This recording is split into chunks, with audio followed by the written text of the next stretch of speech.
Hi, I'm Daniel Thornton, and it's great to be with you. We're here in the Blue Mountains. I am on sabbatical writing the academic version of the book on which my PhD research was conducted, or the book form of my thesis, and some much updated research as well. And in that process, it would be lovely to be surrounded by nature, constantly worshipping God 24/7. Perhaps a little noisy, but that's okay. I wanted to be able to share some of the research findings along the journey, because it's a long time before a book comes out, but also not everyone might have access to that book, and there's some vital information in my research that will help every worshipper in every local church, and I just want to make sure that I'm passing that on in a form that's really available to people, and hopefully this is. So the title, hopefully, of the book, and certainly of this vlog, is What on Earth Are We Singing? The contemporary congregational song genre. What on earth are we singing? It's a good question. We should think about it perhaps more than we do. In this field of research on contemporary worship, there is a growing body, and now quite a large body, of ethnographic and ethnomusicological work. And all of that's wonderful, because it's often looking at specific contexts. It's looking at the contemporary worship practice within a local congregation, or within a particular concert context or conference context. And that's really important, that we don't lose the specifics of a local group of people, a local group of worshippers, the individual worshipper, and the particular the things that make that context unique and interesting.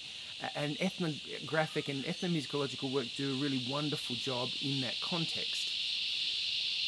However, the thing that I often find is missing in those contexts is they sometimes try and extrapolate out to the big picture, but it's really, my understanding is it's really the other way around.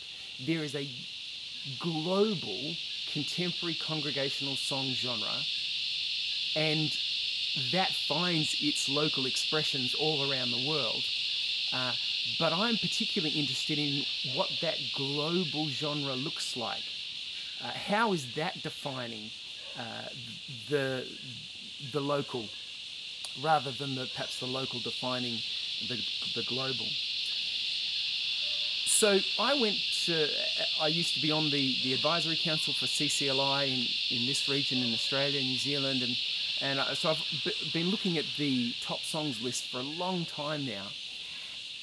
And just in the last reporting period, I looked at the New Zealand, the church copyright license from CCLI, and I looked at the top 25 songs across 5 regions: the USA, the UK, Canada, Australia, and New Zealand.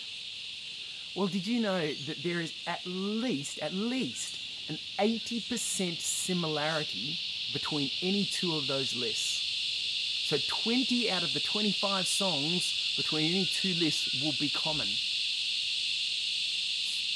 Pretty amazing that there's that level of similarity across such vast differences. You know, perhaps you would describe them as all similar cultures, but they certainly have their differences. Different populations, different church makeups of different denominations. In fact, if you think about 5 top 25 lists, that's potentially 125 different songs, right? Only 9 songs out of those potential 125 are unique to their country's list. So that is, there are only 9 songs that appear on one CCL top 25 list. And that's it's such a small amount when you consider that was much larger 20 years ago, 30 years ago. So, and when you look at those, even a lot of those that are only on one of the countries' lists, they will appear not far off the top 25 list in some of the other countries. Even so, often they are the parochial, they show the smallest bit of parochial nature of churches and regions. So Man of Sorrows was on the Australian list, which is a Hillsong song, but it wasn't on others. Glorious Day was on the USA top 25 list, but it wasn't on any of the others. Be Still was on the UK list, but not on any of the others. And so songs that come from a region, if they are unique to that top 25 list, they will have come from the region. So I guess what I want to leave you with in this first vlog is simply this question.